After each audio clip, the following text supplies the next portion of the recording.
तुम्हाला सगळ्यांना कल्पना आहे की गुढीपाडव्याच्या दिवशी राजसाहेबांचं जे भाषण झालं त्या भाषणामध्ये त्यांनी मुंबई आणि महाराष्ट्रामधल्या ज्या बँक आहेत त्या बँकेमध्ये मराठीचा वापर करण्यात यावा आणि तो अनिवार्य असावा अशा प्रकारची भूमिका मांडली होती.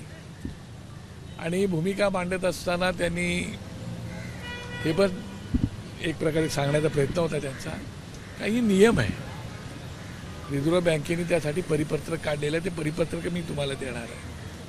आणि त्याप्रमाणे सांगितल्यानंतर 2-4 ठिकाणी आमची लोकं गेली त्यावेळेला तिकडे काही अधिकारी उद्दामपणे जे बोलले ते उद्दामपणे बोलल्यानंतर काय घडलं त्याची कल्पना आहे तुम्हाला.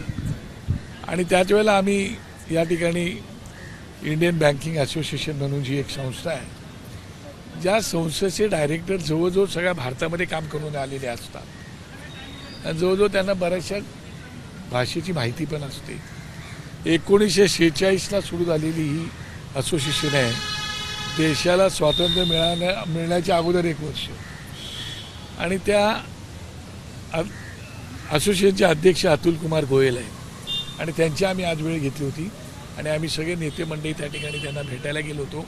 राजसाहेबांचं त्यांना पत्र हे आम्ही दिलेलं आहे आणि शिवाय त्यांना रिझर्व्ह बँकेचं जे परिपत्रक आहे नेमकं बँकेच्या अधिकाऱ्यांनी काय करायला पाहिजे, बँकेने काय करायला पाहिजे, काय निर्बंध आहेत ते सुद्धा आम्ही दिलेले, ते तुम्हाला पत्रक आम्ही देणार आहोत.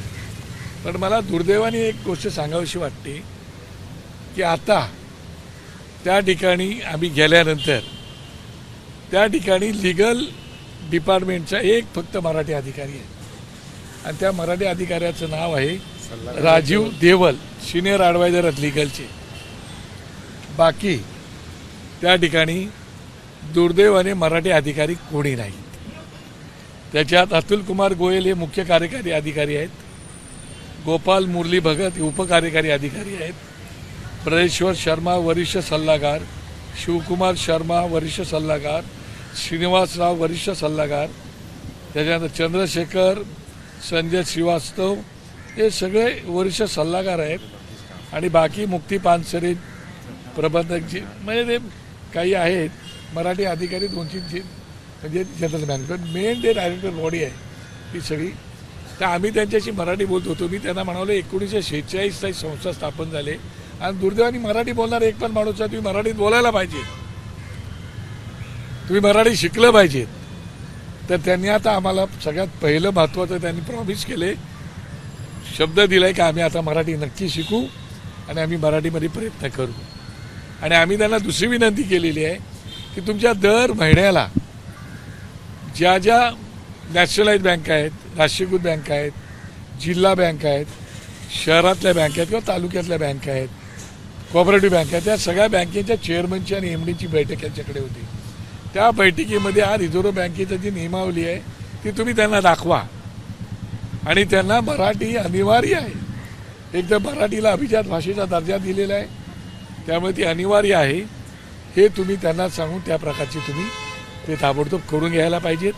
किंबहुना ज्या बँकिंग भरती होतात त्या भरतीमध्ये सुद्धा मराठी मुलांचा टक्का कसा वाढेल ते तुम्हाला पाहायला पाहिजेत. मराठी मुलं जास्तीत जास्त आली पाहिजेत, मराठीची परीक्षा झाली पाहिजेत. ज्याला तुम्ही वरिष्ठ पदावरती नेमणुका करता त्यावेळेला डॉमेशियल सर्टिफिकेट, श्री सावंतने आमचा मुद्दा मांडला होता, तो कंपल्सरी झालाच पाहिजेत. काय अशा बऱ्याचशा सूचना त्यांना केलेल्या आहेत आणि त्या सूचना त्यांनी जवळजवळ सूचनांची त्यांनी बोलले की आम्ही एकदम सकारात्मक दृष्टिकोनातून आम्ही घेतो आणि तशा प्रकारे पुढे आम्ही त्याची अंमलबजावणी करण्याचा प्रयत्न करू. बाकी नितीन काय बोलतो?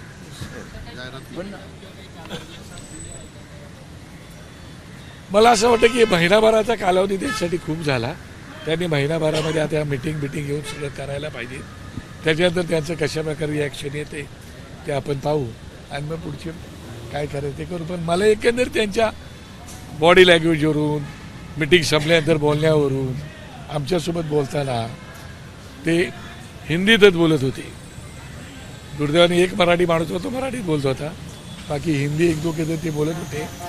त्यामुळे ते बोलले की आम्ही आता नक्की प्रयत्न करू. 1946 पासून सुरू झाले नाही, मराठी येत नाही आणि मराठी माणूस नाही, तर ते आता त्याच्यावरती प्रयत्न करणार आहेत. मला असं वाटतं चला काहीतरी चांगलं होईल आणि मराठी मुलं जास्तीत जास्त इकडे येतील आणि क्षेत्रीय प्रबंधक जे आहेत प्रत्येक विभागातले जनरल मॅनेजर ते सुद्धा मराठीमध्ये नक्की बोलतील अशी अपेक्षा बाळगतो. नाही तर आमची लोक परत जातीलच, ते सांगायची गरज नाही. कारण आता त्यांच्या प्रमुख वाहिनी जी इथून आहे, चॅनेल इथून आहे मेन त्यांचं, त्या मेन बँकिंग असोसिएशनच्या डिपार्टमेंटला आम्ही आता सांगितलेलं आहे, ते नक्की काळजी घेतील अशी अपेक्षा आहे. नाही तर पुढे पाहू काय करता येईल. काही संघटनांनी पत्र लिहिलं होतं की आम्हाला संरक्षण द्या आणि अशा प्रकारची मुजोरी आम्ही चालून घेणार नाही तर अन्यथा नाही बघा, तुळजापूरकर साहेबांनी जे सांगितलं त्या तुळजापूरकर साहेब कम्युनिस्टचे आहेत, त्यांच्या मिटिंगला मीही गेलो होतो. मी तुळजापूरकरांवरती या विषयावरती बोललो नाही, परंतु ते बँक चालवतात ऑल इंडिया लेवलवरती, त्यामुळे त्यांना त्यांच्या बँकेच्या कर्मचाऱ्यांची भूमिका घ्यावी लागते म्हणून त्यांनी भूमिका घेतलेली आहे.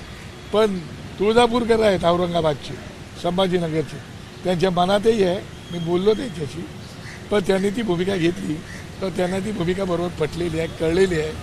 मला असं वाटतं ते पण आतताईपणा करणार नाहीत याची मला पूर्ण खात्री आहे. कारण ही भूमिका आम्ही आमच्या नाही महाराष्ट्राच्या मुलाबाळांसाठी करतो आहोत. ही भूमिका होत असताना कुठेतरी नेत्यांना तुमच्या धमक्या येत आहेत, ज्या पद्धतीने पक्षाविरोधात देखील काही जण याचिका करतात आणि काही उत्तर भारतीयकडून नेत्यांना धमक्या येतात. नाही, मला असं वाटतं धमकी महाराष्ट्रात राहून कोण देणार नाही. कोर्ट तर सगळ्यांसाठी फ्री आहे, कोणी कोर्टात जाऊ शकतो, त्याच्यामुळे ते कोर्टात गेले त्याच्याविषयी आमचं काय म्हणणं नाही. या महाराष्ट्रात राहणारा, या महाराष्ट्राच्या संस्कृतीवरती प्रेम करणारा जो आहे तो आमचा आहे.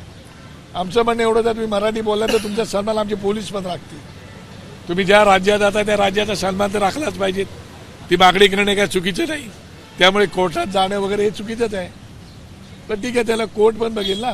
शेवटी कोर्टामध्ये बसणारे अधिकार जे जजेस आहेत त्यांनाही माहिती आहे की भाषावर प्रांतरचना होऊन हा राज्य आम्हाला मिळालेलं आहे आणि त्रिभाषा सूत्री ही ऑलरेडी देशाने स्वीकारलेली आहे.